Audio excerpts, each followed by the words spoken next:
નમસ્કાર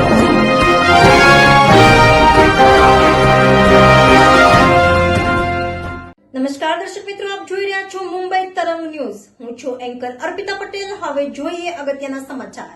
રાજકોટ શહેરના અટીકા વિસ્તારમાં કારખાનું ધરાવતા કારખાનેદારને મહાનગરપાલિકાના અધિકારી તરીકેની ઓળખ આપી ગઠિયાએ બાકી વેરાના રકમની ઉઘરાણી કરી સ્કીમનો લાભ આપવાની લાલચ આપી કારખાનેદાર પાસેથી ₹77,000 પડાવ્યા હતા અને નકલી પહોંચ ધાબળી નાસી ગયો હતો.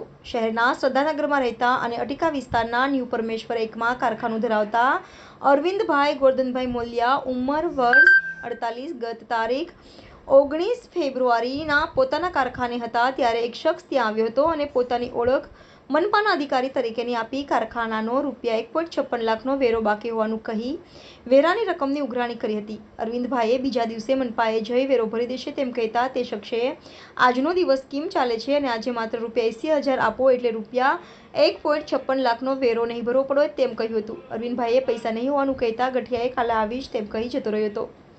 અરવિંદભાઈને શંકા ઉઠતા તેઓ બીજા દિવસે વોર્ડ ઓફિસે ગયા તો તેમને નકલી પહોંચ ધાબળવામાં આવ્યાનું સ્પષ્ટ થયું હતું. આ મામલે રાવ કરતા સાયબર ક્રાઇમ પોલીસે અરજી લઈ તપાસ શરૂ કરી હતી. રિપોર્ટર રોનક ચરણદાસ, મુંબઈ તરંગ ન્યૂઝ, રાજકોટ.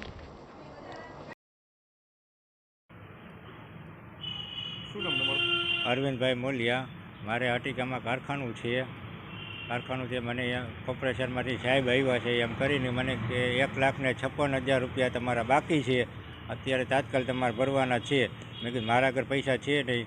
તો કે કાલે તમે ભરશો? તો કે ના, કે 80,000 ભરી દો તો હાલશે. મેં કીધું 80,000 મારા આગળ છે નહીં. તો કે કાલ સવારે હું તમારી પહોંચ લેતા હોય ને ભરવાના છે, નકર તમારું કારખાનું સીલ કરી દઈશું. એટલે બીજે દી સવારે એ ભાઈ આવી તો પહોંચ લઈ આવી, પહોંચ આપી મને મોબાઈલમાં. એટલે મેં મોબાઈલમાં નાખ્યું, કીધું ભાઈ કોણ છે, સાચા એક ખોટા? તો RMC લખાઈને આવ્યું. એટલે ભાઈ સાચું, આપણે કે સાચું. એટલે મારા કંઈ પૈસા ન થયા 80,000, 77,000 થયા હતી. એ ભાઈને મેં ₹77,000 રોકડા આપ્યા. કોણ એ વ્યક્તિ હતા? તમે ક્યારે મળેલા છો? ના, કર્મચારી છે? ના, RMCના કર્મચારી, આપણે કે RMCના કર્મચારી છે. અને મેં કીધું આટલા બધા પૈસા રોકડા? તો કે સાહેબે મને મોકલો છે અને અત્યારે જ ભરવાના થઈ. કેટલા ભર્યા હતા અને કેટલા તમને દેખાડવામાં આવ્યા? દેખાડવામાં મને જ્યાં 72,000ની પહોંચ આપી અને ₹77,000 લઈ ગયા. પછી તો 5-7 હજાર રૂપિયાનું જે વૈદાનું શું કીધું તમને? ના, કે ઈશ કે મારે સાહેબને ઉપર દેવાના છે. શેના દેવાના છે? એ કે સાહેબને ઉપર દેવા પડે. આ પહોંચ છે જે સાચી છે કે ખોટી? તમે ખરાઈ ગઈ છે? ના, મને તો આપણે હાથી લઈ ગયા. આપણે હોતી કે આપણે પહોંચમાં ભાઈ કે RMCના નામની, RMCના વોર્ડ નંબર, એના મોબાઈલ નંબર એ આપણે ચેક કરીને એના નંબરને બધું ચેક કરીને પછી આપણે એને પૈસા દીધા. તમે વોર્ડ ઓફિસે આવ્યા હતા, અધિકારી સાથે વાત કરી, શું કીધું તમને? અધિકારી એટલે બીજે દી હું આવ્યો અને અધિકારી મેં કીધું મારા પૈસા અમે ભર્યા, પોઈન્ટ જમા થઈ ગયેલા. તો કે ના, તમારા જમા થયા નથી. તો મેં કીધું આ પહોંચ? તો કે પહોંચ અમારી છે પણ આ પૈસા અમારે જમા નથી. મેં કીધું ભાઈ તમે ગમે એને મોકલા છે, કોણ છે? તો કે અમારો માણસ નથી, કે ગમે કોઈક બીજું કોઈક આવી લઈ ગયું. પહોંચ સાચી છે કે ખોટી છે? પહોંચ આપણે જાય તો જોઈને તો સાચી જ છે કે અમારામાંથી નીકળી નથી. તો કે બીજા કોઈએ ક્યાંય કાઢી, એટલે સાહેબની એમાં મૈથા પહોંચ કે ક્યાંથી નીકળી? તો કે અમારા મેસેજ નકો પહોંચ નીકળે મેસેજ આવે એવું કીધું મને સાહેબે. કેટલા રૂપિયાનો તમારી સાથે છેતરપિંડી? એ કે ₹77,000 મારા આગળ લઈ ગયા. પોલીસમાં ફરિયાદ કરી તમે સાહેબ? હા, પોલીસમાં ફરિયાદ કરી કે પોલીસવાળાને આપણે કોઈ સપોર્ટ મળતો નથી. હવે શું માંગ શું છે તમારી? આપણે આ પરત પૈસા આપણે પાછા લેવડાવે, આવું બીજી વાર થાય નહીં. એટલે આની કાયદેસર કાર્યવાહી થવી જોઈએ. નકર આવી રીતે વારંવાર આજુબાજુમાં બીજા ગમે ત્યાં થાય.